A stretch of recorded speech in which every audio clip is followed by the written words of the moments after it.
Hi guys, Max here for IGN. First things first, to say that The Last of Us is a great video game is a monumental understatement. The Last of Us is evidence that video games as a medium are a viable way to tell a story with emotional weight, and I have no doubt that Naughty Dog is making something equally incredible to follow it up. That being said, the newest trailer for The Last of Us Part 2 feels pretty tactless.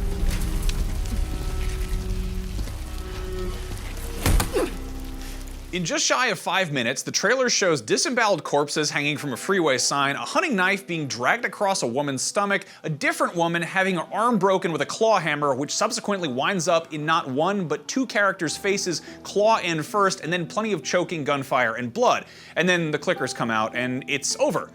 Who is this trailer for?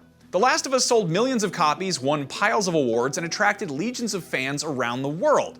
It's safe to say that everybody already knows it's a brutally violent game, and that's fine, but the trailer presents it as nothing more than that. It seems like the marketing team either thought this trailer would whet the appetites of bloodthirsty fans, or they intentionally released it to generate enough controversy for us to write think pieces about. You know, like this one that I'm doing right now. Either way, I would argue that The Last of Us is a series that deserves much better than fitting into the commonly held public misconception that video games are just violent for the sake of violence. There are so many more powerful things they could have shown us, like a glimpse of Joel and Ellie and some insight to how their relationship has changed since the last game, or if Naughty Dog wants to introduce the new characters from this trailer, how about giving them a role other than punching bag and or hammer target? I've said numerous times that The Last of Us isn't fun. It is incredibly well made in every possible way, but to say that it's fun is like calling Schindler's List a popcorn flick or Johnny Cash's Her a real club banger. The violence in The Last of Us was grisly and harrowing to the point of palpable discomfort. Killing a man with a 2x4 shouldn't feel good, nor should jamming a shiv into a screaming, hissing fungal abomination that used to be a person.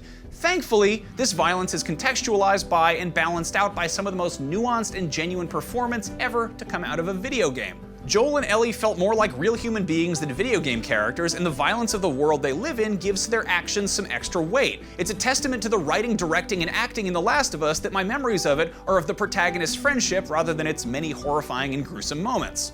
Giving us a trailer that only shows one of those things without the other is confusing to say the least. Without knowing who anyone is, it's just wholesale murder, which totally misses everything I loved about The Last of Us, and I don't think I'm alone there. Writer and director Neil Druckmann has openly stated that The Last of Us Part 2 is a game about hate, in contrast to the first game, which he said was about love. If a game about love can be as harrowing as The Last of Us was, a game about hate may be considerably harder to stomach, so I'm not anticipating sunshine and rainbows, and I have the utmost faith in the team making the game, but after this trailer, I just have a little less faith in the team marketing it. If we're gonna see more of The Last of Us Part 2 at PSX, how about giving us some reasons to be invested in these characters before beating the crap out of them with hammers? And of course, I don't think anyone would be upset if you showed off some gameplay. Nudge, nudge, nudge.